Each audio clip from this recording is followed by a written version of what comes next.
咒术仓，还有一种是具有排斥之力的无下限反转术时爆发出一股洪荒之力，在挣脱束缚的同时还震碎了怪物的手臂，但这也让怪物变得更加愤怒。只见他张开血盆大口再次向着虎杖扑来，可虎杖只是随意抬手一挥，恐怖的怪物就瞬间炸成了一片血雾。然而就在众人以为危机解除时，可突然虎杖开始疯狂大笑起来，完全像是变了一个人一样。同伴最担心的一幕还是发生了，诅咒之王两面宿傩夺取了虎杖的身体，虎杖即将变成一具傀儡，而宿傩苏醒后要干的第一件事，那就是血洗整个东京。然而当中，并且身体也被死死的绑住。这时五条悟突然开口解释道，虎杖吞下的那根宿傩手指，全世界一共有20根，两面宿傩曾是1000年前的诅咒，全世界的咒术师联手都未能将其击败。在他死后，身体化作20根手指，被当成特级咒物分散在日本的各地。而如今随着各地的咒灵越来越多，准备好的手指，这个男人到底能有多离谱？监狱为了关押他，花费了10亿美金打造了可以硬抗核弹的玻璃牢房，但只要男人走到玻璃前，狱警还是会神经紧绷止不住的颤抖。而今天男人心情不错，决定出去走走，只见他将手掌按压在了玻璃之上，在狱警开枪的瞬间制造出了真空状态，下一秒能够硬扛核弹的玻璃竟被破出一个大洞，这下2名狱警可就享福了。与此同时，在东京的一所高中教室里，老师拿着粉笔的手突然开始不停颤抖，不仅是他，全班所有的同学都有这种惶恐不安的感觉，但有一人却还在打瞌睡，他就是地表最强生物的儿子范马刃牙。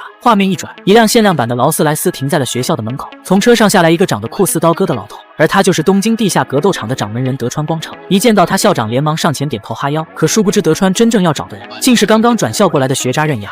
チャンピオンじゃねえだろ。どういうつもりだよ、じじい。刃牙可懒得听他废话，见此德川微微一笑，随后掏出了一块足以将学校炸平的 TNT 炸药，而里面最主要的成分就是硝化甘油。在19世纪初，硝化甘油还是无法固化的液体，可直到有一天，全世界的硝化甘油全都突然结晶成了固体，人们将这种现象称之为共识性。刃牙听得一脸懵逼，然而德川接下来的话却令刃牙大为震惊，因为前几天这种共识性现象再次出现，在美国的一所海上监狱内，一个身高2米半的男人正被五花大绑的押往刑场。在行刑前，神父问他还有什么遗言，却没想到多利安只是微微一笑。敗北を知りたい。听此，神父被吓尿了，连忙吩咐狱警开始行刑。随着机关被拉动，多利安很快就被吊在了半空，挣扎了几下便彻底没了动静。狱警见状连忙叫来了法医，然而就在法医对其进行检查时，异变突生，本应死去的多利安竟突然睁大了眼睛，下一秒多利安猛地抱起一脚就将2名狱警解决。见此一幕，在场的众人被当场吓尿。随后多利安猛地用力将身上的枷锁撑破，露出了他那一身令人胆寒的肌肉经纶。当狱警再次打开牢门时，眼前的一幕直接把他当场吓尿。只见所有的狱警和法医都被串成了羊肉串，而多利安早已消失不见。监狱的警报瞬间响起，此时的多利安已经在游往东京的路上。与此同时，在英国的卡奇欧监狱内，死刑犯朵尔也即将被处以电刑。随着典狱长的一声令下，助手按下了开关，强大的电流瞬间就贯穿了朵尔的身体，他全身抽搐，口吐白沫，头顶也散发出阵阵白烟。短短2秒半的功夫，朵尔就彻底失去了生机。然而就在典狱长信心满满上前查看朵尔的情况时，令人震惊的一幕发生了，朵尔不但没有被电死，反而挣脱了束缚，瞬间来到了2名狱警的身后。还未等2名狱警反应过来，就领了盒饭。眼看情况不对，典狱长连忙拔枪对准朵尔，然而就在他扣下扳机的瞬间，朵尔一记飞拳直接击中了典狱长的面部。事实证明，7步之内还是全快。在轻松解决掉了狱警之后，朵尔也劫持了一架飞机前往东京。同一时间，在俄罗斯的导弹发射井内，死囚希科尔也徒手从中爬出，成功登陆的他只裹着一层棉被便向着东京进发。听到这里，刃牙已经感觉到大事不妙，但除了前面3个，还有2名死囚也开始了行动。怪人斯派克偷偷地爬进管道，将前来看望他的律师残忍杀害，随后更是掰下了律师的大金牙。利用这颗金牙，斯派克也从水深250米的潜艇监狱内成功跃入。上岸后的他仅用2分半钟便将所有海岸警卫全部解决。而最后一个男人和之前的死囚完全不同，他的身材矮小，但却是5人里最危险的一个。而柳龙光则被关押在能够抵挡核弹的玻璃牢房里，但这对于柳龙光来说和普通玻璃没有任何区别，因为他的手掌可以制造出真空。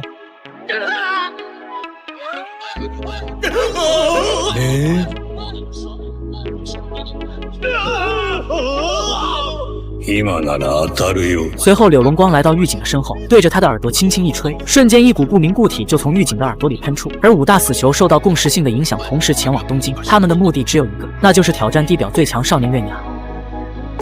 男人每次出签都会用左手拿起普通骰子，而右手却偷偷伸入裤袋摸出什么东西，紧接着在众目睽睽下双手合并做出投掷姿势。然而这个看似笨拙的出签动作，其实是男人精心设计的陷阱。只要有人敢扑上前说他出签，就会触发他早已准备好的反击，因为刚才的动作只是他的障眼法。一旦有人扑上前指认他出签，那赌局里的惊天秘密就永远不会被揭穿，因为他扔出去的就是正规的普通骰子。可开司却一反常态的稳坐在赌桌前，眼神平静地注视着他的一举一动。更奇怪的是，直到骰子彻底停稳没点，众人见状也只是是松了口气，这让班长很是不解。但很快他便想到，或许对方根本就没看穿他的作弊手法，毕竟就算是演的，也不可能人人都有这么好的演技。这么一来，他觉得肯定是自己多虑了。可一想到开司刚才那虚张声势的样子，班长心里就莫名的来气，竟敢让自己冒这么多冷汗。那接下来他定要将这群白痴送回负债的深渊。轮到班长的最后一头，只见他左手拿起骰子，右手却再次伸进口袋。不过这次他摸出的是那必胜的魔法骰子。接着班长双手猛地合并，伴随着一声低吼，3枚骰子被狠狠投出，霎时间全场沸腾。可只有开司目光如炬，死死盯住那即将停稳的骰子，而他的队友早已经不敢看了，只能双手合十祈祷，千万别出现夸张到离谱的点数。然而就在最后一颗骰子即将停下的前一秒，开司突然上前一把夺过那只公碗，趁所有人都没反应过来的瞬间，他死死抓住了碗里的骰子。班长等人见状立刻扑上来按住开司，全场人都傻眼了，根本不清楚眼下究竟发生了什么。眼看开司就要被彻底制服，千钧一发之际，开司狠狠咬在对方按来的手上。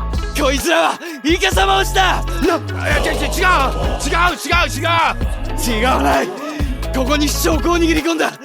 イカサマサイコロ。眼见自己出千的把柄被抓，班长立刻扑上前便想抢回魔法骰子。可就在他快要得手之际，一只手拍在了他的肩膀上。来人是一位老班长，他提议由他来检查开司手里的骰子。尽管班长心里10000个不情愿，奈何他早已被人控制住。于是，在老班长的主持下，班长出千的手段被公之于众。3枚骰子的点数都只有4、5、6。众人听后大惊。出千败露后，班长还想狡辩，说这骰子是即兴表演用的道具，只是不小心和普通骰子混在了一起，才闹出了这样的误会。但此刻根本没人相信他的鬼话。见装傻无效的班长赶紧磕头赔罪，希望借此来平息众人的怒火。可结果显然没有丝毫作用。就在班长陷入绝境时，他突然灵光一闪，仔细一想，刚才骰子还没完全停下，也就是说赌局还没有结束，所以出千的说法根本不成立。抓住这一点，班长开始极力狡辩。成立。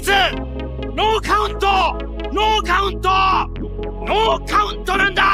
班长不停地大喊着不算数，但大家伙根本不买账，恨不得当场就冲上去把班长撕碎。可这时开司却叫住了众人，因为他认为班长说的不无道理，于是他拿起骰子，决定继续刚才的赌局。只不过作为惩罚，班长的点数只能是作弊骰子里最小的4点，而他们6人也将轮番使用特制骰子。听此，班长表面上装出一副十分为难的样子，心里却早就乐开了花，因为就算对方每个人都投出4、5、6，最多也就赢走区100多万而已。挺过了这关，他就能装傻了事。只见开司从口袋里掏出一副特制骰子，随即他猛地往碗里一掷，结果出来3个1，直接赢5倍。班长瞬间亚麻呆住，6个面全是1，这算哪门子的骰子？可现在他想抵赖已经晚了，因为正是他刚才亲口承认双方都能使用特制骰子的规则。在众人的逼迫下，班长只能认命。接下来4、5组依次使用特制骰子，一轮结束，班长直接输掉250多万，他只能含泪打开自己的小金库，痛失巨款后，班长心力交瘁，只想尽快逃离现场。可开司却叫住了他。やめるんだ。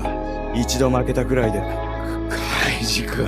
もうこれ以上いじめんでくれよ。现在就算求饶也没用了，因为赌局的规则是他亲手制定的，在这里装必须连做2次。此时班长想死的心都有了。接着开司等人继续全额押注，总计300多万。最终班长输得底裤朝天，这些年积攒的黑心钱瞬间化为泡影。经此一战，4、5组共计赢下1800多万。瘦弱的女人1年能怀孕81次，但每次都会被丈夫残忍地打掉，甚至每打掉一个，丈夫都会办一场丧事来庆祝一下。直到第82次，他才允许妻子生下孩子。可令人没想到的是，女人竟然生出了一个奇丑无比的怪物，周围人被吓得四散而逃。可她的丈夫非但没有感到一丝害怕，反而还开心的手舞足蹈。之后，男人给怪婴套上了特制的面具，把她当作狗一样圈养。虽然犬王只有3条腿，但是行动起来却是非常的敏捷。渴的时候，他会跳起来抓一只蜻蜓来解渴；饿的时候，就和狗子们抢剩菜剩饭吃。渐渐的，犬王也适应了这种生活。可直到这天，犬王突然被一道美妙的音乐声吸引，他顺着墙壁偷偷向屋内望去。然而，就是这次无意间的偷窥，却彻底改变了他的人生。原来，他的父亲为了传承自己的武技，便开始教导他的2个弟弟跳舞。可他们的舞蹈天赋实在是太垃圾，一个简单的动作练了2年半，却还是没学会。反倒是犬王只是看了一眼便全部记下，并且还学得有模有样。渐渐的，他的动作越来越熟练，甚至还凭借自己的天赋创造出了更加优美的舞蹈。在跳舞的过程中，犬王感受到前所未有的快乐。虽然魔鬼夺走了他的身体，但却无法夺走他跳舞的天赋。从此之后，犬王便爱上了跳舞，而且他心里还想着，